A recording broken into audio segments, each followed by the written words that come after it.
something done. So in cause number 25 DCCR 1759, I'm going to find that you entered your plea of guilty freely and voluntarily. I'm going to find sufficient evidence to find you guilty, and at this time I'm going to find you guilty of aggravated robbery. I'm going to find sufficient evidence to find you guilty, and at this time I'm going to find you guilty of aggravated robbery. I'm going to sentence you to a term of 25 years in the institutional division.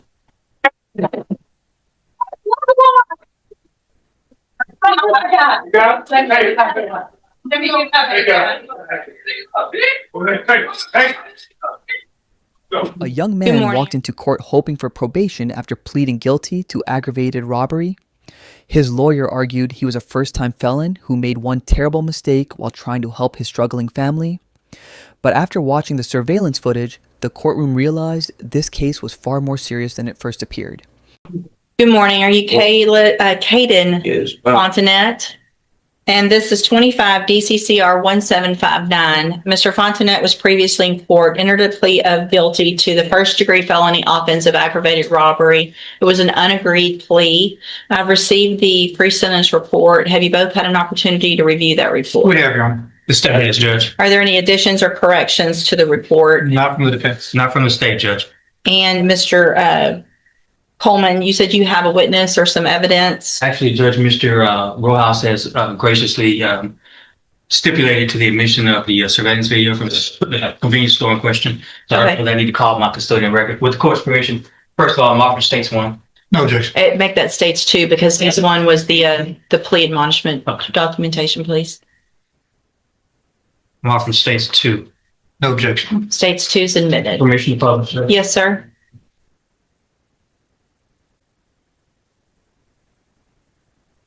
Judge, I think that's all I wish to publish unless the court wants to see the entirety of the video. But I think that's enough. Okay.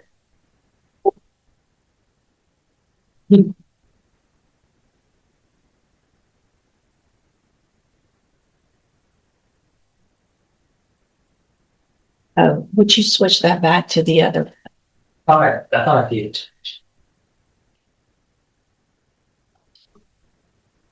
Yeah, back on camera, you mentioned. Which you might too. Oh, you want to come on? Try one. Okay. Well, HDMI one is the laptop. Not fine. HDMI two.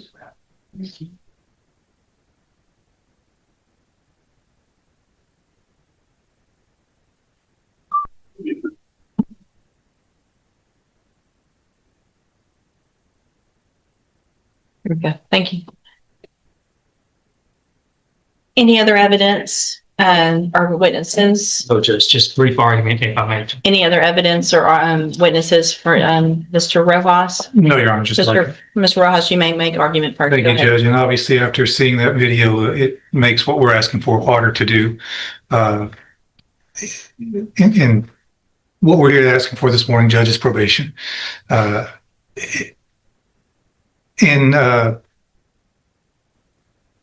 Fontainet's defense, he is a young offender. I know the court is tired of hearing the same story over and over, young guys with guns in here. He's got a limited criminal history. I believe this is his first felony. He's never been on any kind of felony supervision or felony probation. Unfortunately, he's just fallen into the same situation that we see so many other youthful offenders fall into. He's got no direction in life. He's very little support at home. Sees no way out of the situation that he's in, so he goes and decides to rob a store and get some money. Did the wrong thing.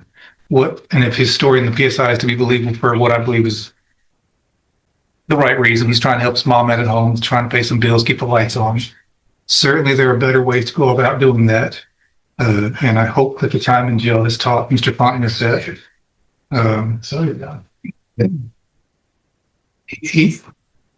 that we've got options here, Judge. We can send him to prison or we can put him on probation. Certainly he's on the road if this conduct continues, he's on the road with prison. I don't know that the day is the best time to make that exit for him. He's got a long life to live. We can send him to prison. He can be there for a few years and come back out. I don't know that he's going to get the help that he really needs in prison. There are programs available on probation that if he's serious about turning his life around, like he says in the PSI, those programs can help him. And if he does take advantage of those, in turn would make the community a little bit safer. Because there'd be one less guy running around with a gun when he does get out of prison, if that was the road that you chose to take. Planning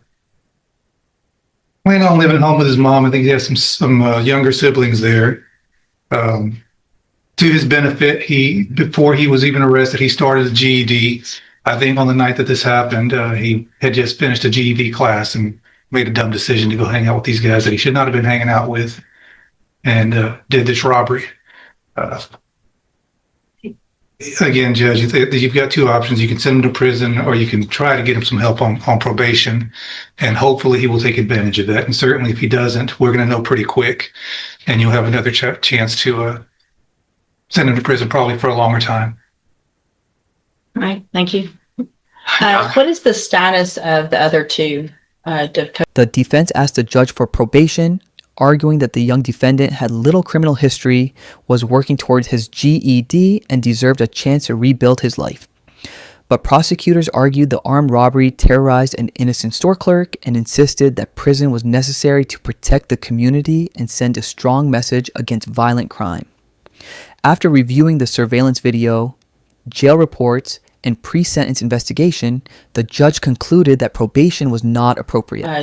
Are there co-defendants? Have they been charged? They have been charged, Judge, and I have both of their cases, Judge. And they have not been sentenced yet or No, anything Judge. like that? No, Okay. Judge. All right, go ahead, Mr. Coleman. Yeah, I'll be brief. Whether it's the Pine Club Apartments or Rogers Park or a Speedy Mart, you've seen this, and we've seen this in this community all too often. I'm preaching to the choir, Judge. Prayer vigils and advisory committees, all of that stuff's fine, but you judge where the rubber meets the road. You are that person that can protect the community from somebody like this defendant. You are that person that can either let him walk out of this courtroom on probation with a piece of paper with conditions and promises that he won't resort to this kind of violence that you saw on that video, or you can ensure that the community is safe by putting him behind steel bars, concrete wall, and razor wire fence.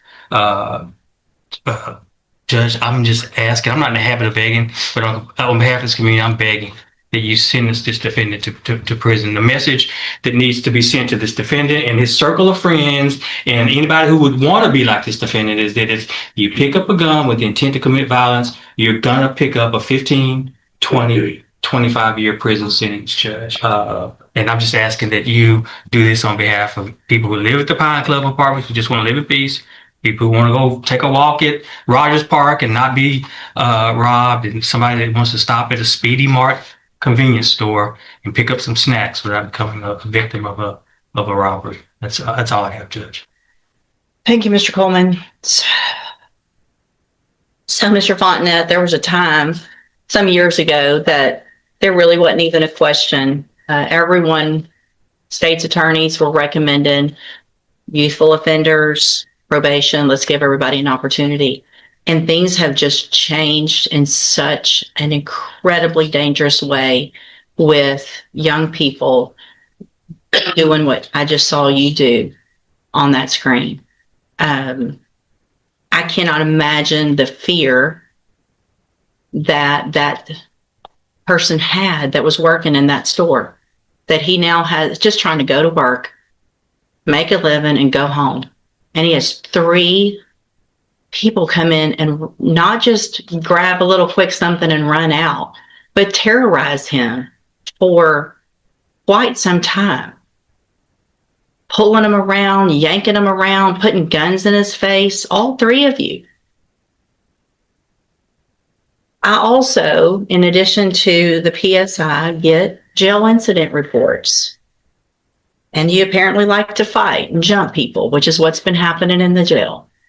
So it makes it very difficult for me to go, oh, this is somebody that's going to get out and behave, who can follow the rules, because you can't even follow the rules in jail. And the pre-sentence report shows that you're a high risk level, which tells me that after they've looked at everything, that you don't have, unfortunately, a good likelihood of being successful if I were to put you on probation.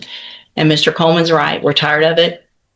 And there's got to be something done. So in cause number 25, DCCR 1759, I'm going to find that you entered your plea of guilty freely and voluntarily. I'm going to find sufficient evidence to find you guilty, and at this time, I'm going to find you guilty of aggravated robbery. I'm going to sentence you to a term of 25 years in the institutional division.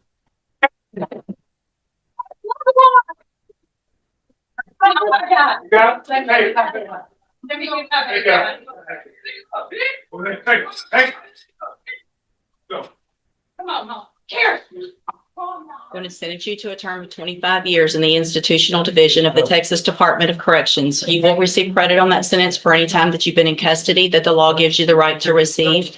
I'm handing you the trial court certification. This was not an agreement. You have some rights to appeal. I have also handed you a written admonishment regarding your ineligibility to possess a firearm or ammunition. Because of the judgment entered against you, you're ineligible under Texas law to possess a firearm or ammunition.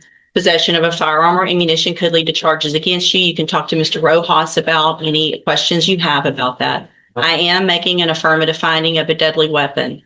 Mr. Fontenette, I understand that this is harsh, and I know you believe this is harsh, but I think this is necessary. I hope that you go and you make things right. You can get out of prison. You're still going to be young, and you can make your life better. That's going to be up to you, okay? You can go back with the bailiff. After considering everything, the judge found the defendant guilty of aggravated robbery and sentenced him to 25 years in the Texas Department of Criminal Justice. Although she acknowledged the sentence was harsh, she said it was necessary to protect the community. She ended by telling him that he would still be young when released and that his future would depend on the choices he makes from that point forwards.